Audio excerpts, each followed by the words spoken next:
Hello, everybody, and welcome to the Los Angeles Showtime Division team. I know I speak for all of our district manager team and all of our managers that we are excited to begin working with all of you. And I want to get a chance to drop in here and just say not only hello and welcome, but also tell you a little bit about my story. So as the division manager here in Los Angeles, I started off the job 21 years ago, sitting in the exact same seats that you guys are sitting in right now. I started off here as a trainee, and I started off for myself in between my senior year of high school and my freshman year of college. And I started off just before going to school at UC Davis and ultimately ended up working throughout my time going to school at UC Davis. And when I first got started with the job, before I got started, the only experience that I had, at least before my senior year of high school, was I was a waiter and a busboy in a restaurant. And I always say that the only thing I really learned in my time being a waiter and a busboy with the restaurant is that whatever I did next, I just did not want it to be working in a restaurant. Every time I went home from my shift at the restaurant, I always felt like I smelled like the back of the restaurant. For those of you who have worked in a restaurant before, you probably know what I'm talking about here. You don't smell like the good food of the restaurant. You just smell like the only way I can describe it as the back of the restaurant.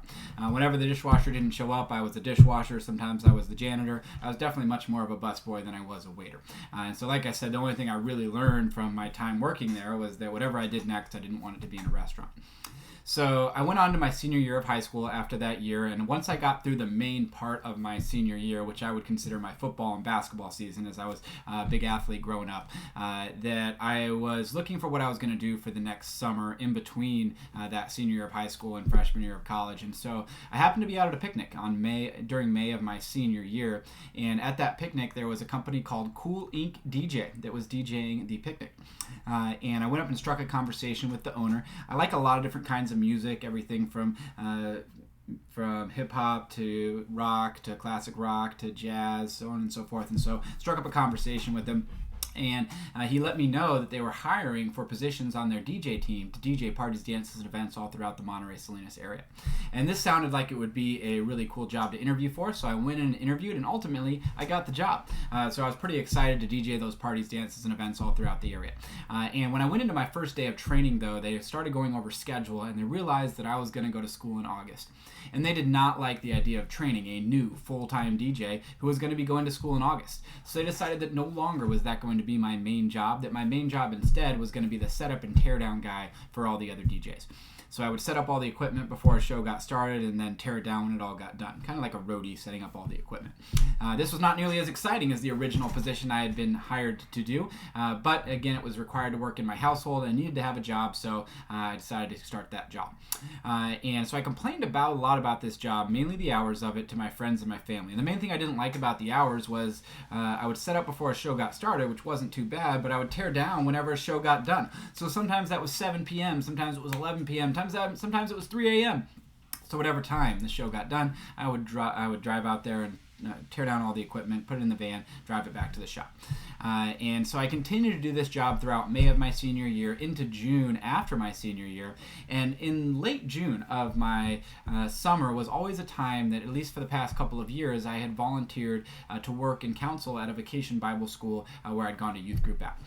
And so this was something that I had committed to doing already. I had already listed it with the DJ company as time that I was going to need off.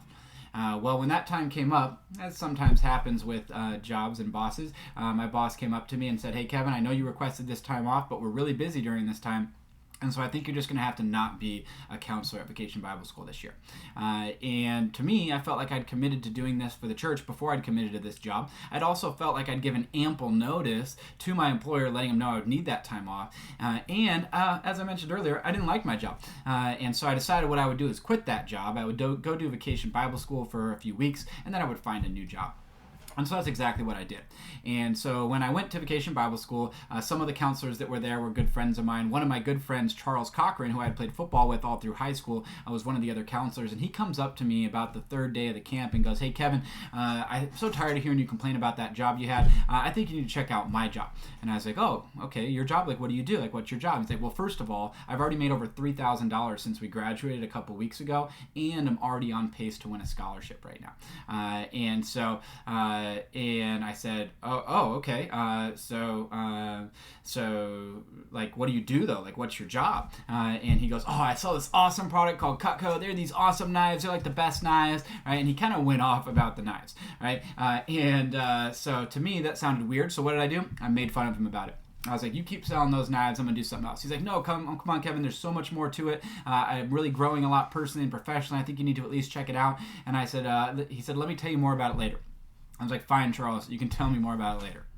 Right? So I'm continuing through that week, and he comes up to me on the beginning of the next week, and he goes, hey, Kevin, check this out. And he gives me a little piece of paper, right? And that little piece of paper is his paycheck. Now, I know you guys will probably all be on direct deposit, but back then, they gave us a little piece of paper, right? And so he shows me that, and I remember looking at it, and I handed it back to him, and I was like, actually, I made a little bit more than that on my last paycheck. And I remember it vividly because I made $4 more than that on my last paycheck. Now, I was well aware that I worked full-time and sometimes overtime at the DJ company, and that he was not even working full-time with Cutco. But at that moment, that didn't matter to me at all. All that mattered was that my paycheck was $4 more than his paycheck. And so I handed it back to him and said, actually, I made a little bit more than that on my last check. And he goes, oh, that's fine, Kevin. Do you get paid every week too? And I said, every week? No, I get paid every other week. Every job gets paid every 2 weeks. That's how jobs work. Are you trying to tell me that that's a weekly paycheck? And he says, yep. Did you make more than twice that much? And I said, Charles, no, I did not make more than twice that much. He's like, didn't you work like full time there? And I'm like, yes, Charles, I did work full time. And he said, Kevin, will you just go into the interview and check it out? Like, if you go into the interview and just learn about it and check it out, if you don't want to do it, I'll stop talking about it. But I think you should at least check it out. And I said, fine, I'll go check it out. And he's like, all right, you got to call this lady. She'll tell you if you're qualified. And I said, qualified? He goes, yeah, you're my friend. You should be fine. All right? So I called in. I know you guys all texted, but we used to call. So I called in. They invited me in for the interview. And all I remember from my interview was the first thing they showed was they cut a penny. And this was super impressive to me. Those shears that cut a penny, I was like, what? That's crazy. And they showed what the knives did too as well. And so I was really impressed with the product. And I figured, okay, this is a product that could very much sell itself. Right? I feel like I could be comfortable selling the product. And the other thing that I was really impressed with was I could tell that the job was structured. So if I worked harder than other people, or even smarter than other people, that I could earn more. And this is something I knew was real because Charles had already done that and already done really well. And so this was something that I felt that I could also do there as well, because none of the past jobs that I had before allowed me to work harder or smarter and earn more, right? If I worked harder at the restaurant or smarter at the DJ company, it didn't really matter. I still made the same amount, right? And so this was attractive to me. Ultimately, I got the job, of course, and I ended up going into training the following week after I was done with Vacation Bible School. And so when I went into training, there was 7 other people in my training class. Now, being a sports guy, I viewed them as my competition. And so as I got started, I got a chance to get started with learning how to do the presentation. I got a chance to learn how to be setting up appointments with my customers, and so on and so forth. And so I went home after my first day of training really excited about my new job. And so the first person I shared my excitement with was my mom. I said, hey Mom, I got a new job. I'm really excited about it. And she said, oh, that's great, Kevin. I know you didn't like your last job, so what are you doing now? I was like, oh, I work with this awesome product called Cutco. They're these awesome knives. They're like the best knives. And I kind of went off about the knives, right? This was basically the same way that Charles had to me, but my mom liked to cook, so I figured that she would like them. And she goes, wait, Kevin, are those the ones with the handles? I said, yeah, Mom, they have handles that fit your hands. I was like, how'd you know that? And she goes, Kevin, I know that because we have some. I was like, we do? And she goes, yes, Kevin, shows how much you cook, but we've actually had them for years. I actually got them from my friend's daughter who did a presentation. It was actually a really cool presentation, and I saw how they worked, and I ended up getting the knives, and they are our best knives. And I was like, yeah, Mom, so yeah, just like someone sold you the knives, like I get to sell the knives too as well. So she's like, well, I'm glad you're excited about the new job, but make sure you tell your dad that you got a sales job, right? So at this point, I'm waiting for my dad to get home, and just for a little bit of backstory, my dad's kind of like a PhD science guy, so he's not really in the business side of things. He's kind of like you go to school and then you go to grad school, and that's just how things work, right? So I'm waiting for my dad to get home to tell him about the job. And so I said, hey, Dad, I got a new job. I'm working with Charles. He likes Charles. And so he said, oh, it's great to work with friends. What are you and Charles doing? I said, oh, I'm working with a company called Vector Marketing. They're actually one of the top employers of college students in the country. And Charles has actually been working with the company for only a few weeks now, and he's already on pace to win a scholarship, and he's already made well over $3,000 with the job. And so you think I'll do better than Charles, right, Dad?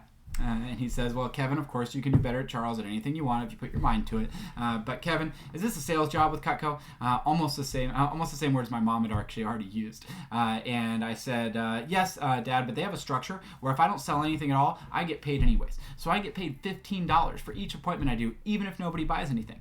And he said, Kevin, why would they pay you if you didn't buy anything? By the way, don't worry, your base pay is still $27.50, right? But back then, mine was $15, and I thought that was a lot. And I told my dad, I said, I don't know why they pay if you don't sell anything. They made it very clear, though, you get paid either way. You can only make more based on the sales. And he goes, Kevin, you know how some things sound like they're too good to be true? And I go, yes, Dad. And he goes, well, this might be one of those things. And I was like, no, it's definitely not one of those things, right? Charles told me all about it. They covered it all in the interview. And do you remember Juan from the track team? He's like, yeah, I remember Juan. I was like, yeah, well, he won an All-American scholarship 2 years ago with the company. Do you remember Simon from the football team? He's like, yeah, I remember Simon. He was like, yeah, he also won an All-American scholarship. And so Charles is already on pace to do that right now. I really want to do this job. He's like, oh, no, don't get me wrong. I'm not telling you can't do this. You choose your own path. But at the end, if it doesn't work out, I might be the I told you so guy. So I now have two motivations. I want to beat Charles, in case you couldn't catch it. That was my first motivation. I want to beat Charles. The second one is I want to prove my dad wrong. And I thought my dad was right about most everything. I still do to this day. But I just knew that my dad did not have all the information. And if he was in my interview, he'd be just as excited about the job as I was. So I went on to continue on throughout training. I learned how I'd be contacting the people professionally to set up my first appointments and how to be doing my presentations. And one of the first presentations that I set up with was one of my basketball coaches. We called him Big Earl. And Big Earl was my summer traveling basketball coach. And when I called to set up the appointment, he was super happy to help out. Now, by the time I got to the appointment and jumped into the demo, he said, Kevin, before we get started, I just want to let you know, I've already heard about these knives, and I'm not going to spend a couple $100 on your knives. And I said, hey, that's fine. I get paid just to show it anyway, so can I still practice on it? He's like, oh, of course. I was like, by the way, is Glorietta still here? That's his wife. She cooks way more than he does. He goes, oh, yeah, she's still here. Okay, great. So I start going through the presentation. And as we're going through the presentation, Glorietta is loving the knives. She's like, oh, my gosh, I would use this for that. Oh, my gosh, that's going to make that much easier, so on and so forth. And Earl, who does do some barbecuing, was starting to see that there are some things that would help him too as well. And so as I continued through the presentation, I finished and said, hey, I wouldn't be doing my job if I didn't ask you this. Would you like to go ahead and get that set today? And Earl says, honey, what do you think? And she goes, oh, I love to cook. I know what you think. I think you know what I think. And I said, and he said, all right, we're going to go ahead and get those knives. And I said, all right, all you got to do is check for a couple $100. No, I'm just kidding. And so we'll just say he spent more than a few $100s on knives, right? And so, but what did he say when I first got there? He said he wasn't going to get anything. But then, once I'd shown him the product, once his wife had seen the product, right, he totally changed his mind, right? And so this increased my confidence because nobody else had told me they weren't going to buy anything. And now the person who told me they weren't going to buy anything ended up buying a bunch. So I continued to work hard throughout my first 10 days for something that we have called the Fast Start Contest. Now, my Fast Start Contest is a very watered down version of your guys' Fast Start Contest. So when your managers ask about it, make sure you get excited. But at that time, I was still excited about my Fast Start Contest, and so I worked hard for my first 10 days to maximize that contest.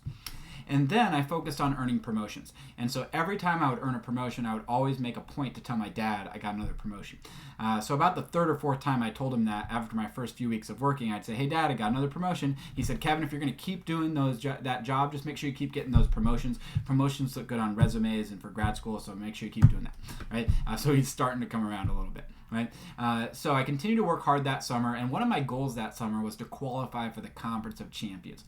And so the Conference of Champions takes place in Las Vegas, Nevada at the end of the summer. It's something that all the top representatives were already talking about doing, including my friend Charles. And so it was something I really wanted to qualify for. And so ultimately, I was able to qualify for the Conference of Champions at the end of the summer. I went to Vegas, celebrated at that conference, and then went on to my first year at UC Davis. And throughout my time going to school at UC Davis, starting off with that freshman year, I would always work really part-time during the school year and then work much more full-time during my breaks, right? Maybe not full-time, but much closer to full-time. And so I continued to do that throughout my time in college. And during my time in college, I was also even able to get experience being an assistant manager, being a sales manager, and then later on, I was able to become a branch manager. And I became a branch manager in between my junior year and senior year of college. And so this branch manager opportunity was an opportunity for me to run my own team, my own office during the summer before I went back to school. school. And so it was this experience of running my own business that made me decide that when I graduated, I wanted to go into business. I knew I was either going to go business or law, and at that point is where I decided that for me, I really enjoyed running my business. And so I got a chance to go to my senior year of high school after that. Senior year of college after that. And when I graduated in March of 2007. Now, when I graduated, I started interviewing with other companies. And one of the things that I really noticed when I interviewed with other companies is I was getting offered slightly higher than entry-level positions, right? Like 1 or 2 notches higher. Now, a lot of my friends that I was graduating with were only getting offered entry-level positions. And the reason why they were given, even though some of them had higher GPAs than I did, was that they didn't have any tangible experience or any real-world experience. And so because they didn't have that tangible and real-world experience, they had to start off at the entry-level position.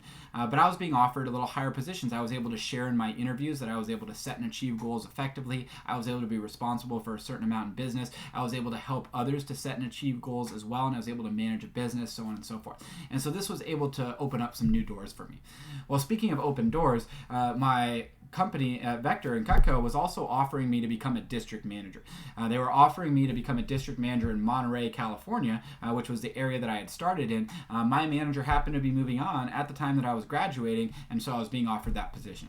And so I felt like all those other positions that I was getting offered were not going to go away, that they were always going to continue to be there and maybe only get better. And so I knew, though, that this would be a great opportunity. I really enjoyed my time as a branch manager, and so I decided that I would start my first career as a district manager with Vector and Cutco. And so I opened the Monterey office then in May of 2007, and got a chance to build my own team and develop my own team. And we were really blessed to have a lot of success in Monterey over those years. We called ourselves the Monterey in Black, the MIB, and so we wore shades and wore black to all of the large events. And so we had a lot of fun with the team. We were able to break all of the records, some of which we had set when I was a representative there with my manager, and so we were able to build some great teams there in Monterey. But ultimately, Monterey being a little bit smaller area, I really wanted a bigger opportunity. And so in 2014, I was able to be promoted to be an executive district manager of the San Francisco area. And so I really wanted a chance to run that bigger area. And so in 2014 and 2015, we were the number 5 and number 3 district organization in the entire company. And so this was able to earn me a chance to be able to come down to Pasadena area, come down to LA area, and reopen the LA division for the company. And when we reopened the LA division was the Pasadena office. There were no other offices, and so we had a vision of being able to build offices all throughout the area, including in Hollywood and in Northridge, as well as some of the other offices that we have throughout the LA area. And ultimately, we've been able to do that now. So at any given year, we have 6 to 10 locations all throughout the LA division. We've actually been able to be one of the fastest growing divisions in the entire company. And really, the reason why we've been able to grow so quickly is not something that I can take credit for at all. Because whether you know it or not yet, your district manager is a rock star in this business. And I'm talking whether you're in Ava's office or whether you're in Emiliano's office, they've really been able to foster amazing growth within their districts, which has allowed us to become together the fastest growing division in the company. So you really are really blessed to work with a great leader, whether you're working again with Ava or Emiliano. And so that's a little bit about my story, a little bit about how I landed here in Los Angeles. Being that I'm a huge Laker fan, it feels good to be in Los Angeles and get a chance to check out Laker games while I'm here. I certainly love the weather too as well. But there is a few reasons why I like to tell you my story. And the main reason why I like to tell you my story is because I started off sitting in the same seats that you guys are sitting in, right? Obviously 21 years ago, right? But I started off sitting in that same seats, and everyone with our company, all the way on up to the president and CEO of the company, also started off sitting in that same spot. I also like to mention my story because of the way my dad originally reacted to the job. He was not as excited about the job as I was, and that's just because he didn't know all the information that I, of course, knew about the job. And he is now one of the most excited people. In fact, anytime that anybody that my parents know have a kid who's in graduating high school or in college or even graduating college, and they're like, hey, I'm not sure what they should do, he's always suggesting they should check it out and they should get some good experience working with our company, and they can use that as a springboard for whatever they do in the future. And so in case you have anybody who's like my dad, right, you can always say, hey, let me just show you exactly how this works. I don't want to miss out on an amazing opportunity just because you don't know exactly how it works, right? But let me just reiterate that I'm really excited to work with all of you guys. I hope you got a chance to learn a little bit from my story. I look forward to seeing all of your stories develop here over the next weeks and months to come.